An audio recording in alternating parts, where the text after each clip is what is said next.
Shalom, everybody.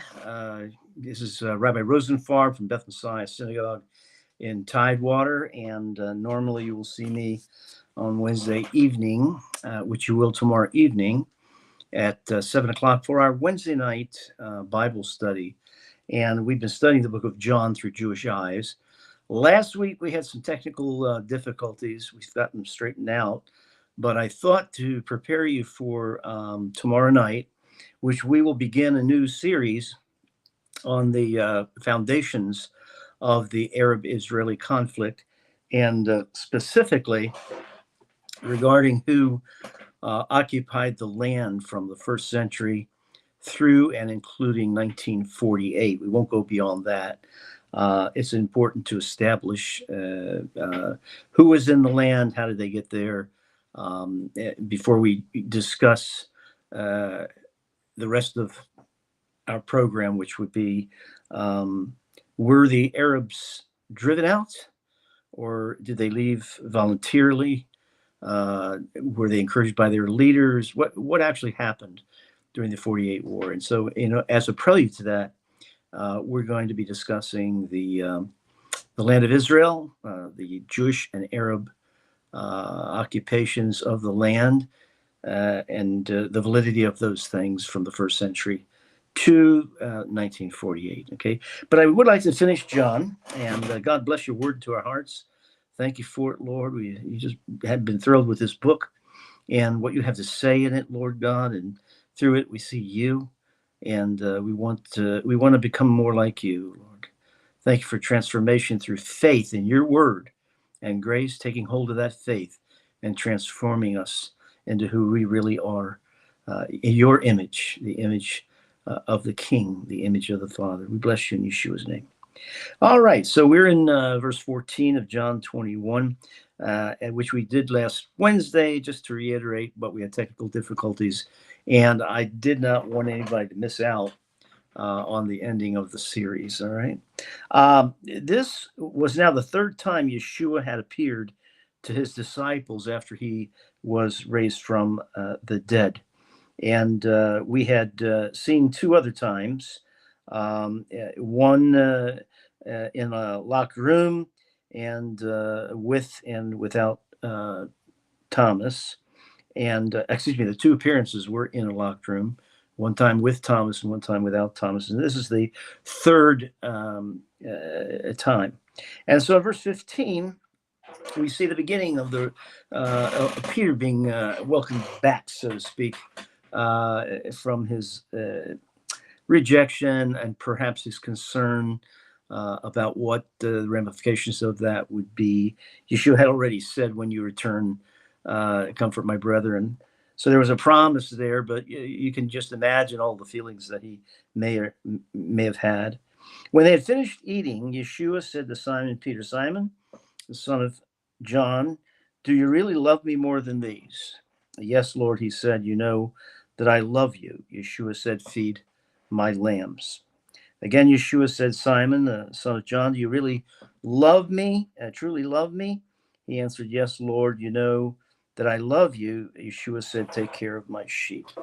The third time he said to him, Simon, son of John, do you love me? Peter was hurt because Yeshua asked him the third time, do you love me? And he said, Lord, you know all things. You know that I love you. Yeshua said, feed my sheep. So in verse 15, we've got agape and phileo used at different portions. People make a big deal out of this. Agape is that love that requires nothing in return. Phileo is a brotherly love, really. And so he's asking these three questions. Perhaps Peter is thinking to himself, well, I rejected him three times. Maybe he is asking me three times to bring this up, to remind me of all of that. If we go back to verse 3 of 21, I'm going out to fish, Simon Peter told them, and they said, we'll go with you. And so they went out and they got into the boat, but that night they didn't catch anything. So Peter is still the leader. He's still leading the disciples, but perhaps wondering about this, right? Do you love me more than these? I.e., do you love me more than the boats? Do you love me more than the fish? I'm sure that Peter was wondering, well, what is it that you think I love more than you? Okay, so the first two questions, agape is used, and phileo is used in his third question, and this has to do with what? Well, probably nothing, actually. First time he says, "Feed my little sheep, feed the little ones, the helpless ones," and then he switches and said, "I want you to shepherd them. I want you to do more than take care of them. I want you to be a full shepherd." And then it's their brotherly love. And Peter uses the affirmative, in each case. Oida it says that means meaning, Lord, you know the facts. Of course I love you. But in the third reply, Peter strengthens his statement by using the word gnosko, and gnosko means, of course, I'm saying the text, the Greek text says this. Gnosko is a knowledge gained by experience, and so, Lord, you know by experience that I love you. I came back. I'm leading the brethren. Do you still doubt me? I know I betrayed you 3 times, but haven't I demonstrated, right, my total renewal, my total loyalty to you and to the disciples and to the cause? And so Yeshua's trying to get him to see something, a larger picture here. And it has not to do with the 3 denouncements of Yeshua. It has to do with the level of commitment, the level of desire to love the sheep, whether it's a brotherly love or whether it's a love that requires no return love. Either way, it is in the measure of Yeshua's question, and we're going to see it in the next verses. Do you love me? I have loved you unto death. I have given my life for you and for the sheep. And I've loved them in a brotherly way. I've loved them in an agape way. And so I'm not sure that the segmenting the terms for love is all that helpful. Basically, whether it is a brotherly love, Peter, or an agape love, a kind of a divine love, there's a bigger issue here. Do you love them enough to give your life for the sheep? Or do you love other things? Are other things going to get in the way? That's really what I'm asking you, Peter. Not, I know the answer to that, but I want you to know the answer to that. And verse 20, chapter 21, verse 18 shows what I'm talking about here. I tell you the truth, when you were younger, you dressed yourself and went where you wanted. But when you are old, you will stretch out your hands, and someone else will dress you and lead you where you do not want to go. Stretching out his hands. Of course, the tradition tells us Peter was crucified upside down, and the story goes that he didn't want to be crucified the way the Messiah was crucified. He didn't feel worthy of it, and so he had them put him upside down. I don't know if that story is true, but that's the story handed down from the early generations. Verse 19, Yeshua said this to indicate what kind of death by which Peter would glorify God, right? Then he said unto him, follow me. Okay, I'm the example. I want you to follow me. What I've done, that's what I want you to do. My agape love, my filio love, whenever those things took place, that's what I want you to follow. And it's got to be at a high level, as it was for me. And then I want you to notice something. Peter doesn't quite get the whole picture. He's understanding what Yeshua is saying, but then Peter turned in verse 20 and saw that disciple whom Yeshua loved, that he was following them. This is the one who had leaned back against Yeshua at the supper and had said, Lord, who is going to betray you? Of course, this is John. John is always referring to himself in the third person. And when Peter saw him, he asked, Lord, what about him? And in other words, he's the one you love. Okay, I get it. Is he going to die too, or is he going to live on? Right? Is he going to take over the leadership? I mean, this is a very human question, isn't it? Yeshua answered, if I want him to remain alive until I return, what is that to you? You must follow me. Peter, there's not going to be any competition between you guys, okay, in terms of who loves who the most, who gets the most glory. You follow me, he will follow me, the disciples follow me. Whoever comes to me has to follow me. Okay, so Peter, you be the example. You follow me without regard to who's greater, who's lesser, who's going to live, who's going to die. Because of this, the rumors spread among the brothers that this disciple would not die. But Yeshua did not say he would not die. He only said, if I want him to remain alive until I return, what is that to you? Okay, you must follow me. Right? So this is an emphatic Greek sentence because the word follow has the you in it, second person masculine singular in it. But since the pronoun you is used in conjunction with the verb that already has the you in it, we say that it's emphatic. You must follow me, right? So he's saying, Peter's the same answer. Follow me, all right? Don't get sidetracked on these other things.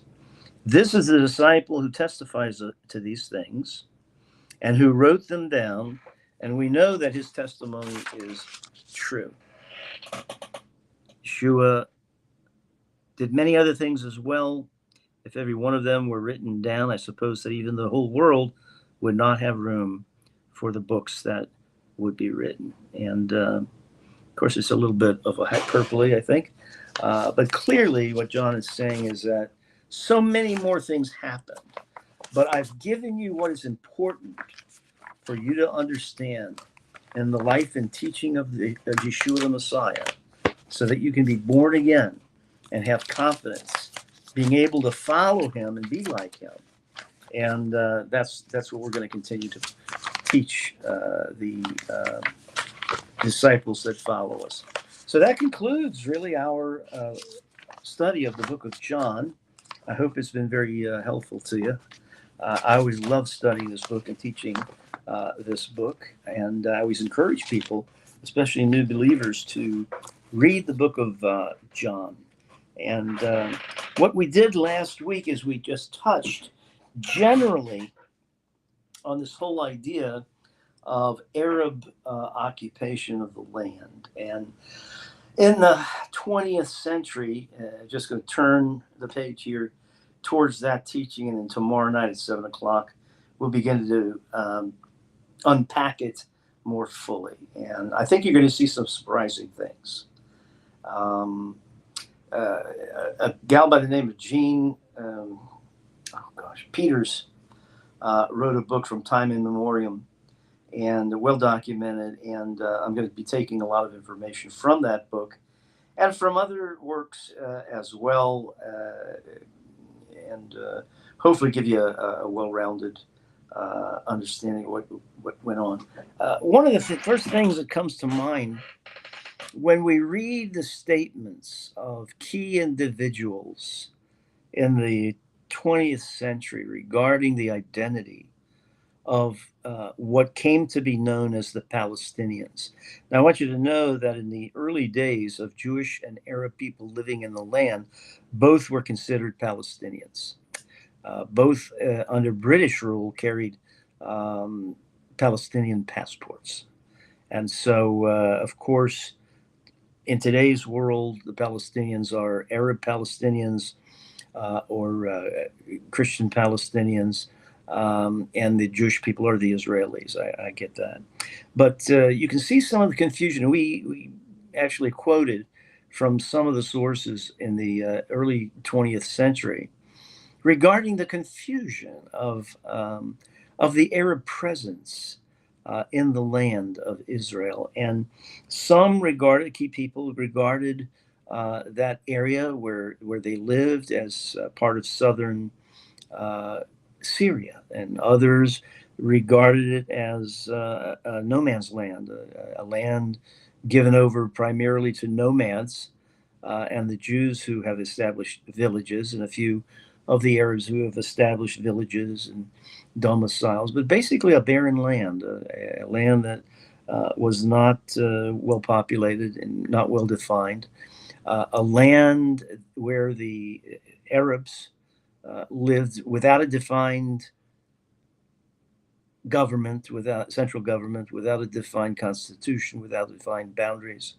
And so there's confusion right from the get-go in the modern era about the identity of the Arab, for example, in the land of Israel. And so we're going to go over that some more tomorrow night as we go back to the first century. And we talk about some of the population uh, numbers of the first through the seventh century, certainly from the time of the first century through the Arab conquest in the seventh century, and what were some of the things that were going on there, and what happened after the Arab conquest, and was there an Arab state after the Arab conquest? And then we're going to look at the time from the Arab conquest until the Ottoman Empire, and then we're going to look at the Ottoman Empire until the when World War I was over. Of course, the Allies won that war, and the land was partitioned between a number of countries. And so, what happened? And what happened under British rule, for example, French rule, and so forth. And then we're going to be looking clearly at the phasing in of various populations into the land, and then what actually was the reality in 1946 and 1947, and then finally in 1948. And then we're going to answer the question, I believe, as to how was it that the Arab inhabitants vacated their lands by and large? Were they coerced by their leaders, Arab leaders? Were they coerced by Israelis? Is it part of both? Were they motivated by fear, of impending war? So these are the questions, right? Once we answer those questions, it'll become apparent what the present situation is and what the definition, that is to say, that there's been an Arab population and defined Arab nation from time immemorial, right? It's always been there, versus it's never been there. And then what happened with the rise of the terminology, the Palestinian state, right? Where did it come from, and what are the key elements that we have to look at? And I think it's going to be an interesting study. I'm not quite sure how long it's going to take. It might be 3 sessions, it might be 4, but after that, I'd like to study with you the book of Habakkuk. I think it's a short book, but it has a very powerful message for us, and I think it'd be worth. We just got done with a really long book, and we'll do a short book, and then we'll do maybe a couple of other Bible books. Okay, so it should be a fun year and an interesting time together. Looking forward to seeing you tomorrow night. That'll be the 14th at 7 p.m. Eastern Standard Time. Beth Messiah. If you should want to get in touch with us, our telephone number is 757 343 3440. Excuse me, 433 3440. And our address is 131 Forsyth Street, and that's Norfolk, Virginia 23505. Or you can hit us at bmstidewater@hotmail.com, and we'll try to get back with you as soon as possible. If you want to know what's going on in Beth Messiah, just go to our website, and there's a bulletin listed there, and it'll take care of all of the events that happen in the book in the month of February. Hope to see you tomorrow night. Shalom.